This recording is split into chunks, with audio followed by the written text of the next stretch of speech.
She said, "You're holding me back from my dreams. Real men support their women." I replied, "You're right." Then I stopped using my connections to get her auditions and gigs. Her silence when the callbacks suddenly stopped coming. I, 36 male, work as a talent coordinator for a major production company. Not the glamorous job people think, mostly paperwork, scheduling, and making sure the right people are in the right rooms at the right time. But after 12 years in the industry, I know everyone. Directors, casting agents, producers, even the assistants who actually run everything. My girlfriend Natalie, 29, is an actress. We met 3 years ago at a rap party. She was stunning, ambitious, talented, the whole package. Within months, we were living together. Within a year, she'd booked 3 national commercials, a recurring role on a streaming series, and was reading for bigger parts weekly. She thought it was all her. Here's what Natalie didn't know. Every audition she got, I'd made a call first.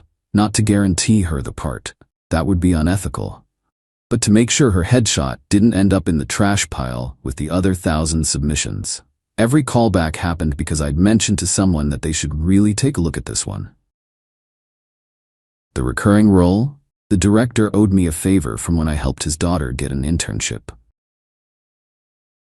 I never told her. Partly because I wanted her to feel confident, partly because I loved seeing her happy.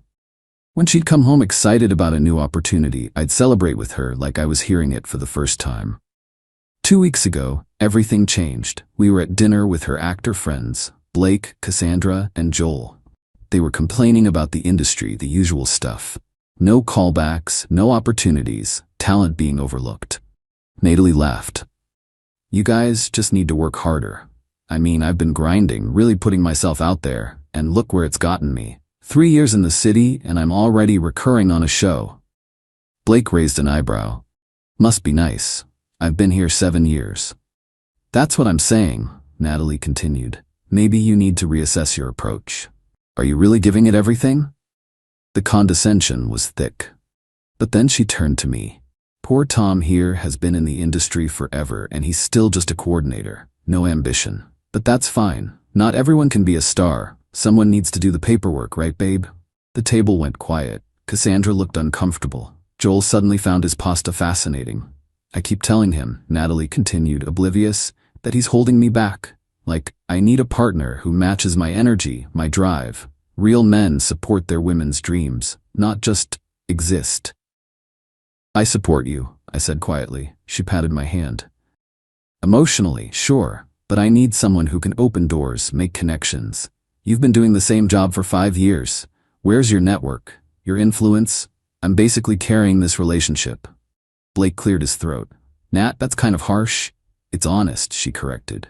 "Tom knows I love him, but love doesn't pay rent. My career is taking off and I need someone who can keep up. He's sweet, but he's holding me back from my full potential." I set down my wine glass. "You're right." She blinked. "What?" "You're absolutely right. I should be doing more. A real man would support his woman's dreams better." She smiled, missing the tone completely. "See? This is why communication is so important." The rest of dinner was awkward. In the car home she kept going. "I'm glad you finally see it. Maybe you could use your little office job to at least introduce me to some real players. The cleaning lady probably knows more people than you do." That night, I made a decision. If I was holding her back, I should stop. Update 1. The first week after that dinner, nothing changed. Natalie had 2 auditions already scheduled. Both I'd arranged through carefully placed suggestions weeks before. She nailed them, came home glowing. "See, babe? This is what happens when I'm in my flow. 2 callbacks already." I smiled. "That's amazing, honey. Maybe you inspired me with finally accepting you need to step up. Energy attracts energy, you know?" "Sure. Energy." Week 2 is when things got interesting. She submitted for 5 roles. Normally, I'd make calls, send texts, make sure her submissions got flagged. This time, I did nothing. Just let her headshots join the thousands of others. 0 callbacks. "It's just a slow week," she said, though I caught her checking her phone constantly. By week 3, the panic started. She'd submitted for 12 roles. Radio silence. "I don't understand," she said over breakfast. "My agent says she's submitting me for everything, but it's like I've been blacklisted or something." "That's weird," I said, sipping my coffee. Can you ask around your office? Maybe someone knows something? I'm just a coordinator, remember? The cleaning lady probably has better connections. She didn't catch the reference. Too focused on her phone, refreshing her email obsessively. Her recurring role wrapped its season. She assumed they'd call her back for the next one. They didn't. When she called the casting director, she was told they were going in a different direction. But they loved me. The director said I was perfect. Yeah, he did. Right after I'd helped his kid get into a sold-out acting workshop last year, her agent Donna called her in for a meeting. I knew what was coming because Donna and I had coffee sometimes. We'd had coffee yesterday, actually. Donna dropped me. Natalie announced, storming into the apartment. Said I wasn't booking enough to justify her time. Can you believe that? After everything I've done? What have you done? I asked, genuinely curious. I booked that series, the commercials. That was over a year ago. So? That should count for something. God, this industry is so political. It's all about who you know, not talent. The irony was delicious. Update 2. Natalie went to overdrive. New headshots that I didn't offer to help pay for, despite usually covering those costs quietly. New demo reel, new everything. She hired a social media consultant to boost her brand. Started posting motivational quotes about grinding and perseverance. The silence from casting directors was deafening. She began attending every networking event, every mixer, every workshop, the same events where I'd previously mentioned her name to the right people beforehand. Now she was just another face in the crowd of desperate actors. One night, she came home from a casting director workshop in tears. Do you know what that casting director said to me? He said my headshot looked familiar, but he couldn't place from where. Then he just moved on, like I was nobody. That casting director was Ricardo. Last year I'd covered his bar tab at a film festival when his card declined. He'd remembered Natalie's face from when I'd shown him her headshot later that week. Maybe you need a new approach, I suggested. What would you know about it? She snapped. You've never tried to create something. You just push papers. You're right, I don't know anything. She started staying out later, networking harder. Coming home wine-drunk from industry mixers that were really just actors buying overpriced drinks hoping to meet someone important. Her savings ran out. For the first time, she had to actually look at our household expenses. Turns out, I'd been covering about 70% without ever mentioning it. Electric, internet, groceries, all on autopay from my account. Why is the internet bill so high? She asked. The fast speed for your self-tape uploads, you said you needed it. And you've been paying for it? Real men support their women's dreams, right? She went quiet. But the real kicker came when Blake booked a pilot. Blake, who she'd told to work harder and reassess. I don't understand, she kept saying. Blake's not even that good. He must be sleeping with someone. Or maybe he just worked harder, I said, echoing her words from that dinner. The look she gave me could have curdled milk. Update 3. Month 3 without a single callback broke something in Natalie. She became obsessed with figuring out what went wrong. Started creating conspiracy theories about being blacklisted, about other actresses sabotaging her. She cornered me one night, wineglass in hand. It's weird, isn't it? How everything just stopped right after that dinner? Coincidences happen. No, it's too perfect. It's like someone flipped a switch. Maybe the universe is testing you, I offered, to see how bad you want it. She latched onto that, started doing vision boards, manifestation rituals, even hired a career psychic who told her she had blocks in her success chakras. Meanwhile, her friends started booking work. Cassandra got a recurring on a network show. Joel booked 2 films. Even Blake's pilot got picked up for a full season.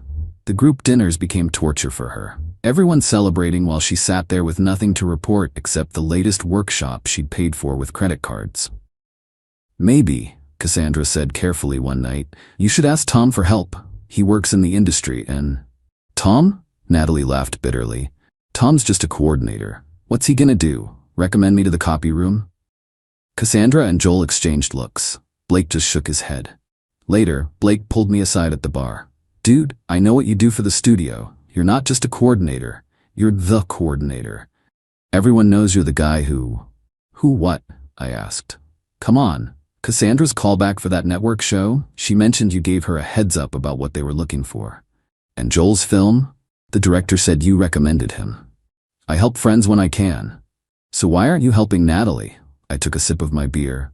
I was holding her back, remember? She needs someone with real connections. Blake stared at me.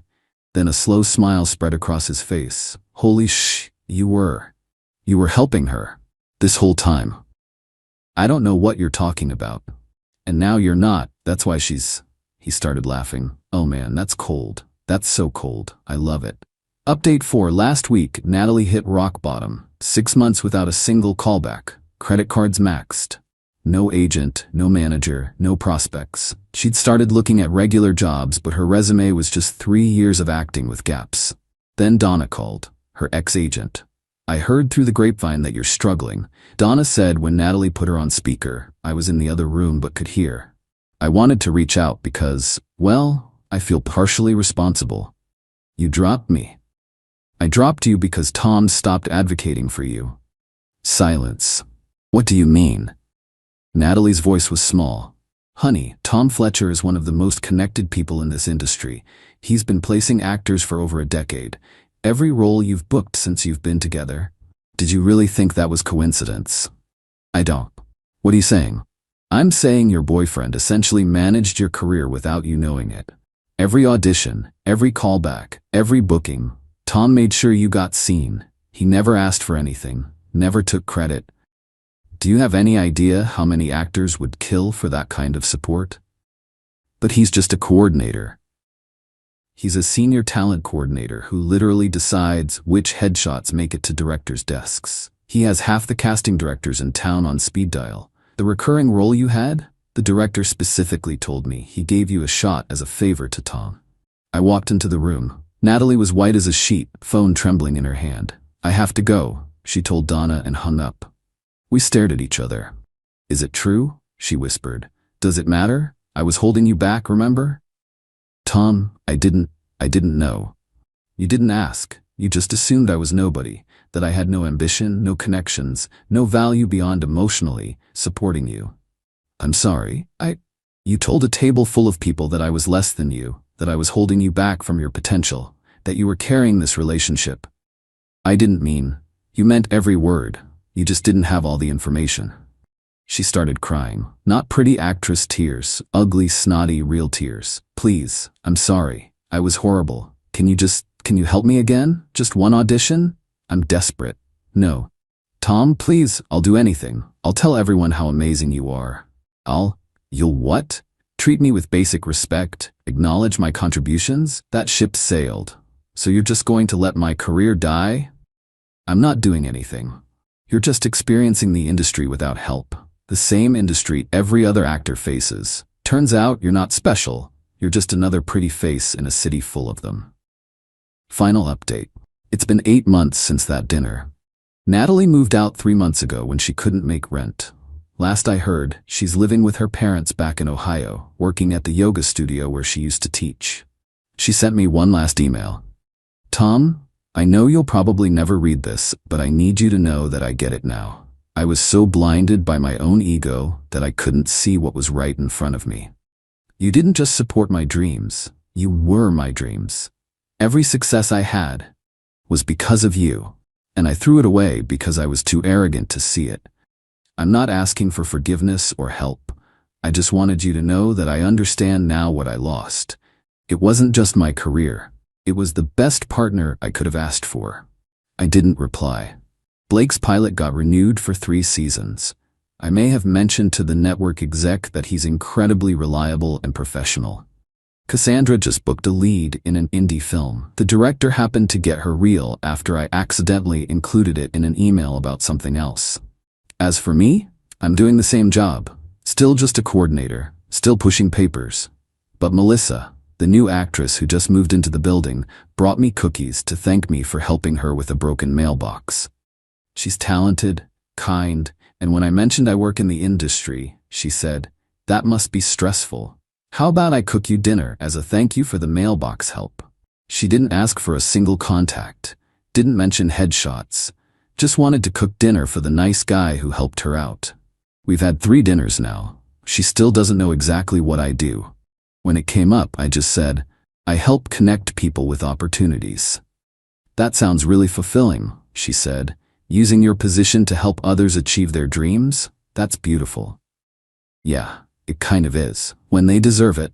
Natalie was right about one thing. Real men do support their women's dreams. But real women recognize and appreciate that support. They don't diminish it, mock it, or assume they're entitled to it while giving nothing back. I'm not vindictive. If Natalie had been grateful, kind, or even just respectful, I'd have kept helping her forever. But she showed me who she really was that night at dinner. Someone who only valued what she could see on the surface. She thought she was the prize. Turns out she was just another contestant who didn't even know what game she was playing. The industry is tough, but it's a lot tougher when you bite the hand that feeds you, especially when you don't even know you're being fed.